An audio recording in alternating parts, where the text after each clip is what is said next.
Gaikoku Gamers. Bite-sized. What up, fellow gamers? I'm Darryl Benson. I'm here with Gaikoku Gamers, and this is another bite-sized edition.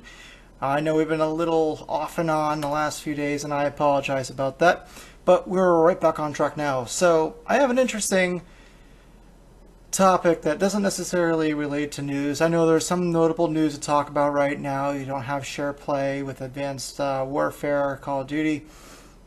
And, Nintendo is trying to now do trading cards on top of amiibo figures because apparently, that's a whole nother thing. But, no, we're not talking about any of that today. I'm actually talking about how I believe that someone could go ahead and go into the gaming portable market and do a better job. Now, I don't believe that this is Xbox, so before you jump my gun, I don't think that's not what I'm trying to say.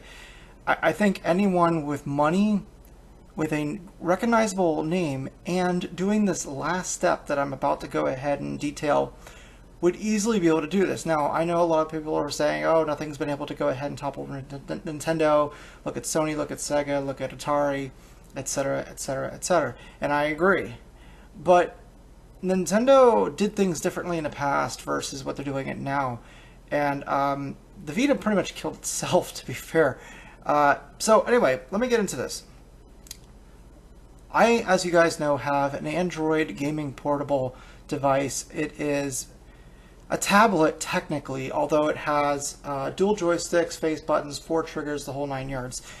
It is one of the, if not the most powerful tablet on the market with dedicated controls. It has let's just see here. It has 16 gigs of internal storage, which is astounding. Unlike my,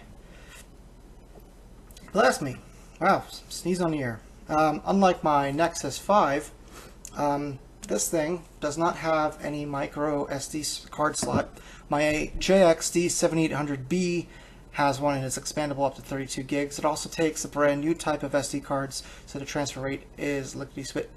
It has a quad-core processor running at 1.6 gigahertz, 2 gigs of RAM, 7-inch screen with a resolution of 1280 by 800. So let's go over that really quickly again. Quad-core processor, 1.6 gigahertz, 2 gigs of RAM, 7-inch screen, 1280 by 800, 16 gigs of internal space. Okay. The PlayStation Vita has a quad-core processor, albeit much older. I could not find the clock speed of that, so if anybody wants to go ahead and let me know in the comments below, that'd be great. It has 512 megabits of RAM, which is a quarter of what the JXD has. Again, dual joysticks, only 2 triggers instead of 4 triggers, uses expensive proprietary memory instead of SD or micro SD. Has dual cameras just like the JXD. In fact, all 3 of these portables have dual cameras.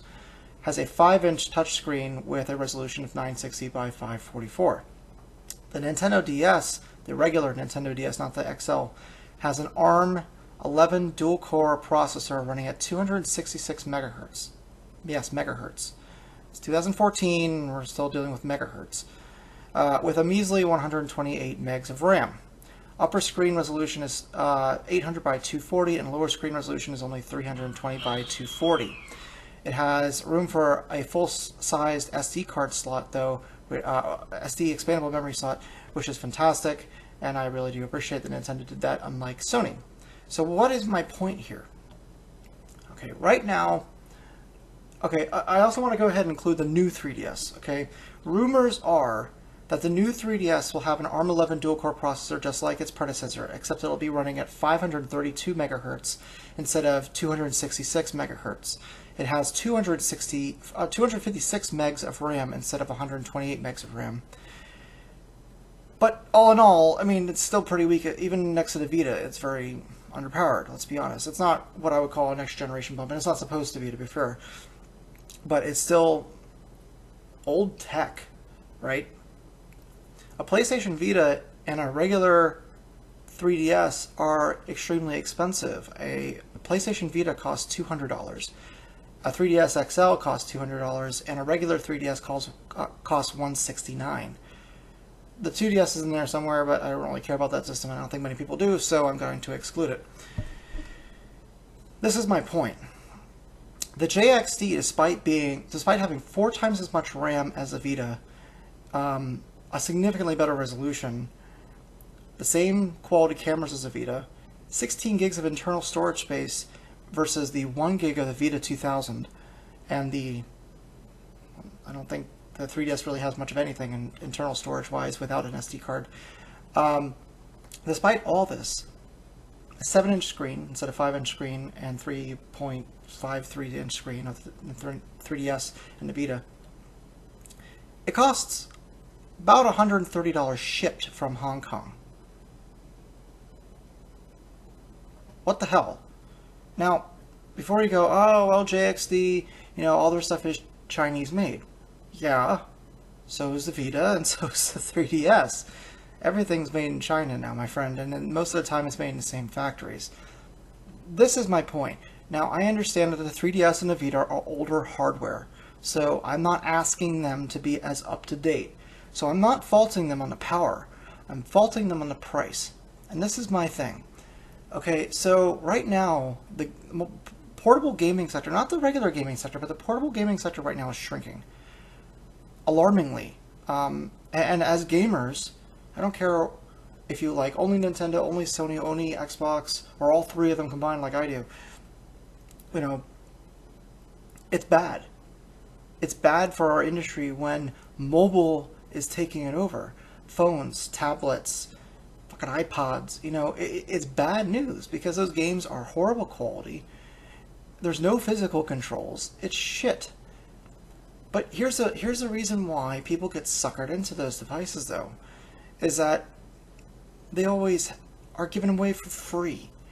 Trade in your old iPhone, get a new iPhone for free. Trade in this, get it for $100. Get this with the data plan up your ass. Blah, blah, blah, blah, blah, blah, blah. And when the iPhone gets replaced, the old one goes down in price significantly. Same with old Nexus phones, etc., etc., etc. However, the portable gaming market still hasn't realized that this is the current trend now with mobile hardware. And despite the fact that the 3DS and the Vita probably cost well under $100 to make and ship to your location, they're charging well more than that. In Vita's case, double that. And before you want to get all defensive about the Vita being $200, trust me, it can be sold for a lot less. Like I said, the JXD is significantly more powerful, has a significantly better screen. The touch capabilities on that, by the way, are no laughing matter. It's just as good as an iPad or something of the like. It's very responsive on like typical cheap tablets. My point is, I think a company with a recognizable brand could come in and, as long as they kept their gaming portable, I'm not saying it needs to be replaced every year like a freaking iPhone, but as long as they kept the price of it in line with how much it truly costs to make, think about it. Think about it. Let's just say, I'm just pulling a name out of a hat. Let's just say Vizio decided that they wanted to make a gaming portable, okay? If Vizio literally took JXD system and said, we'd like to license that and make it our own with our own name brand on it, and instead of putting Android on it, we're going to put a mutant form of Android on it, which is a custom UI, kind of like an Android, or kind of like a Amazon Kindle or something like that, right? It's not actual Android, but it's technically Android. And we're going to make games for it, and we're going to make it this resolution, same RAM, same blah, blah, blah. It's a bloody beast, right, power-wise, and we're going to price it at $130. Dude, third parties would be tripping over themselves. And this is the thing, it's not about power, it's about price. But when you combine price and power, you beat out Nintendo. You see, Nintendo won in the early days with the Game Boy because the Game Boy, the original brick Game Boy, debuted at $89. That's it. Now, of course, we have inflation and shit, but that's still cheap. And by the time any competition came around, i.e. the Sega Game Gear, they dropped the price to $49. That's cheap as dirt. You'd be pretty much stupid not to buy it. The Sega Game Gear was $150. Back then, it was like $300 nearly. That's a very expensive console, especially for a portable. Nintendo has always made cheap, affordable hardware, and portable-wise. Their consoles up until the Wii and Wii U were always in line with the competitors power-wise. But their portables have always been cheap old hardware, sold at a fantastic price. Well, now, frankly, with the 3DS XL being $200 like a Vita, I don't really see where the cost savings comes from. The only reason why people are still buying a 3DS over Vita is because A, the memory cards on the Vita are way too expensive, and B, there's no bloody games for the Vita because of that very reason I just named on A. The games are what is bringing in people, but I don't think Nintendo's the only company out there capable of bringing in games. The best way to get a really quick group of customers is to provide them powerful hardware at an extremely affordable price. Or if you have to pick one, make it affordable, which is what Nintendo did, which is why Sony usually, and Sega usually, they lost out. Because as much as people always say, I want graphics, I want this, I want graphics, I want realistic graphics, they don't. They don't ever pony up for the money that it costs to make a machine that's focused around graphics when it comes to portables. So that's my take. I think it's almost shameful now that I realize what this tech costs, because, honestly, I really never got into mobile that much, so I wasn't really astute as to how much extra money Sony was charging for their Vita or Nintendo was charging for the 3DS versus how much it costs to make. And now that I see what it costs to make something that's literally over 4 times more powerful, it's embarrassing. It's flat out embarrassing for them. And, I think that whether or not someone comes into the market or not, I think if a company, say Sony, was trying to turn itself around in its portable gaming market, lowering its price to the cost of what it makes to make a system instead of some inflated extra $100, putting in a card slot like an SD card slot or micro SD card slot instead of proprietary, and putting the thing at $99, yeah, it's a little late in the game, but I think they would start getting real serious attention in the market.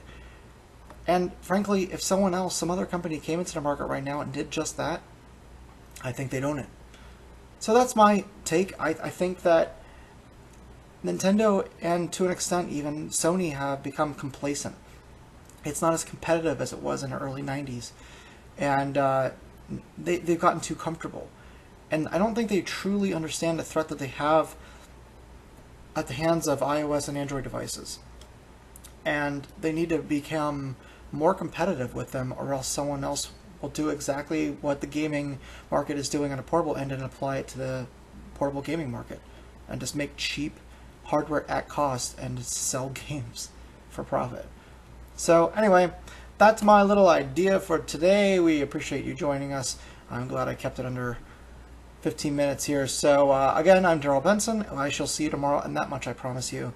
We appreciate the new subscriptions, the rates, and the comments. Please comment below. Please rate us a thumbs up because we like that better than the other. And we shall see you tomorrow. Bye.